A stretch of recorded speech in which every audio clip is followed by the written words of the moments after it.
वो जो साल 2024 में संजीव गोयनका और केएल राहुल के बीच में हुआ था, क्या साल 2025 में गोयनका ऋषभ पंत 2.0 के नाम से आ सकता है? वेल, तस्वीरें जो आई हैं सोशल मीडिया उसको लेकर कई तरह की बातें कर रहा है, कई तरह की बातें कर रहा है। आईपीएल 2025 की शुरुआत के पहले संजीव गोयनका ने कहा था कि ऋषभ पंत एक बॉर्न लीडर है। मेरी नजर में वो शायद आईपीएल में धोनी और रोहित के बाद सबसे सक्सेसफुल कैप्टन होंगे। अनडाउटेडली ऋषभ अच्छे खिलाड़ी हैं, ऋषभ अच्छे कैप्टन भी हैं, लेकिन ऋषभ पंत से स्मैश में कई गलतियां हो गई।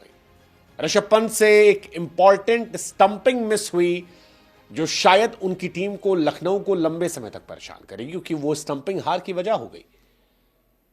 20वें ओवर की पहली बॉल, मोहित शर्मा आगे बढ़ते हैं, शहबाज से गेंद होती है, ऋषभ के हाथ में गेंद आती है, ऋषभ कलेक्ट नहीं कर पाते हैं और बॉल मिस आती है। वो लेग बाय 4 की अपील करते हैं, रिव्यू लेते हैं, लेकिन उस रिव्यू में आउट नहीं होता क्योंकि बॉल बाहर जा रही थी। उसके बाद सिंगल हो जाता है और अगली गेंदबाज तो छक्का मारते हैं, मैच खत्म हो जाता है। अब इस मैच खत्म होने के बाद ऋषभ पंत, गोयनका और जस्टिन लैंगर साथ में बातचीत करते पाए गए और यहीं से चर्चा शुरू हो गई कि क्या संजीव गोयनका ऋषभ पंत 2.0 भी हो सकता है। ऋषभ पर 27 करोड़ रुपए खर्च किए गए थे और शायद यही वजह है कि ऋषभ के पैसों की वजह से इतने सारे लोग उनके बारे में बात कर रहे थे। पहले ऋषभ 0 पर आउट हो गए, फिर फील्डिंग को लेकर इश्यूज रहे, कैप्टेंसी उन्होंने मेरे हिसाब से तो बहुत अच्छी की थी, लेकिन आखिर में 18वां ओवर स्पिनर को देना और फिर 20वां ओवर देना, हालांकि वो चल जाता तो वो कमाल होता, तुरुप का पत्ता होता, नहीं चला, इसलिए बहुत सारे सवाल हैं। लेकिन फिर जो तस्वीरें निकलकर सामने आई उसके बाद बहुत सारे सवाल शुरू हो गए और खासतौर पर केएल राहुल के समर्थक जो थे वो ऋषभ के पीछे पड़ गए।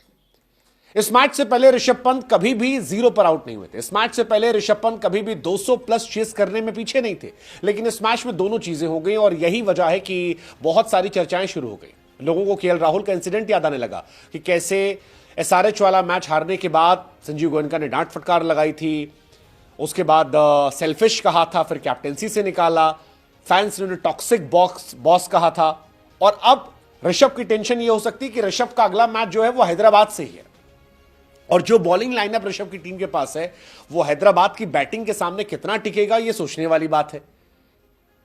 ऋषभ पंत एक कैप्टन के तौर पर आज हार्ट ब्रोकन होंगे and I can feel him,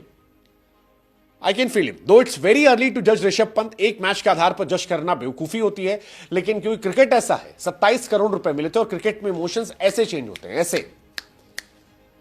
जिस केएल राहुल को सारी दुनिया गाली दे रही थी, आज उसी केएल राहुल के लिए तालियां बज रही हैं, उसी केएल राहुल को लेकर कोट्स लिखे जा रहे हैं, उसी केएल राहुल को लेकर उल्टे मीम बनाए जा रहे हैं ऋषभ पंत के।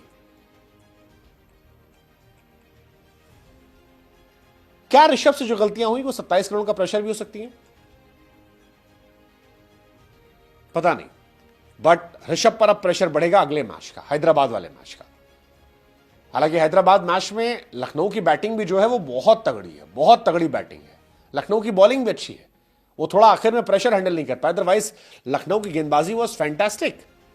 लखनऊ ने बैटिंग में चोक किया था, 30-40 रन कम बनाए थे जिस तरह की शुरुआत मिली थी।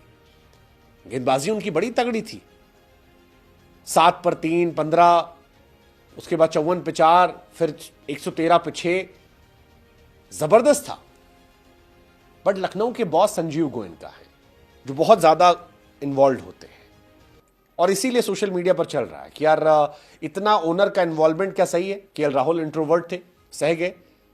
ऋषभ के फैंस कह रहे हैं कि भाई ऋषभ तुम दे देना। हालांकि ऋषभ की आज ट्रोलिंग हो रही है क्योंकि वो फ्लॉप हो गए बैट्समैन के तौर पर, कीपर के तौर पर और आखिर में उनका फैसला खराब